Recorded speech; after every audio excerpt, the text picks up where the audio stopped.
कि 29 तारीख सुबह पैलेस वार्ड में मुगल कॉलोनी में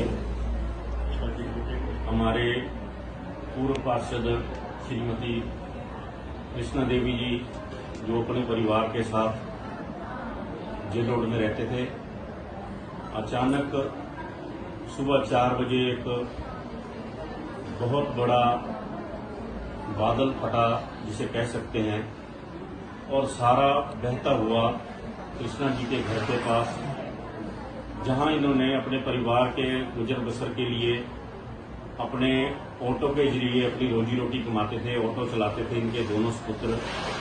तो अपनी रोजी रोटी के जरिए को बचाने के लिए ये उस ऑटो को सेव करने के लिए पानी में उतरे। पानी अभी बहुत बहाव कम था, तो उन्होंने अपने ऑटो को थोड़ा साइड में लगाने की कोशिश की, तो एकदम से ही बहुत बड़ी चट्टानें, मिट्टी, पत्थर, पहाड़ जो है वो आके उस नाले को तोड़ता हुआ आगे निकल आया, जिसके बहाव में इनके परिवार के 4 सदस्य जो हैं वो उस बहाव में बह गए। और जब मेरे को इसके बारे में पता चला, 4:30 बजे के करीब मुझे फोन आया, तो मैं भी तुरंत वहां पर पहुंचा। तो मैंने देखा कि एक बहुत बड़ा जो भयानक मंजर था वो देखने को मिला। तो जब हम ऊपर पहुंचे तो एक शटर के अंदर किसी के चिल्लाने की आवाज आ रही थी, तो हमने स्थानीय लोगों को इकट्ठा किया और उसी शटर को तोड़ा। तो अंदर जो मेरे तो मित्र ही हैं, दर्शन सिंह जी, वो उनकी टांग टूटी हुई थी और पूरे मिट्टी में फंसे हुए थे, तो उनको हमने स्थानीय लोगों की सहायता से बाहर निकाला। तो उनको तुरंत जो है कपड़े वगैरह उनके ऊपर कंबल देके उनको स्ट्रेचर मंगवा के हॉस्पिटल में पहुंचाया। तो उसके बाद जब उन्होंने बताया कि मेरे साथ 2-3 लोग और थे, तो घर से भी, उनकी माता जी से भी हमें पता चला कि मेरे घर के 4 परिवार के सदस्य जो है वो अपने ऑटो को बचाने के लिए पहुंचे थे। तो तब हम नीचे की तरफ भागे, तो हमने देखा कि एक डेड बॉडी जो है आगे सड़क के पास, गेट के पास वहां पड़ी हुई है, मगर उसकी पहचान नहीं हो पा रही थी। उसके बाद फिर राहत कार्य जो है मैंने अपने कमिश्नर साहब को, एडीसी साहब को, डीसी साहब को, सबको फोन के द्वारा सूचित किया। तुरंत सारी टीम जो है वहां पर पहुंची, राहत कार्य शुरू हुआ। तो राहत कार्य में हमें जो है एक बॉडी, जो कि इनका पोता था अमनदीप, उसकी दिखाई दी।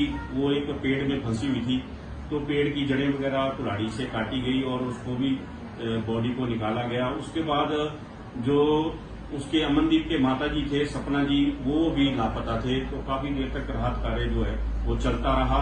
तो काफी समय के 2 घंटे की मुशक्कत के बाद जब एनडीआरएफ की ये टीम वहां पर आई, तो तब हमारे को उनकी बॉडी भी बरामद हुई।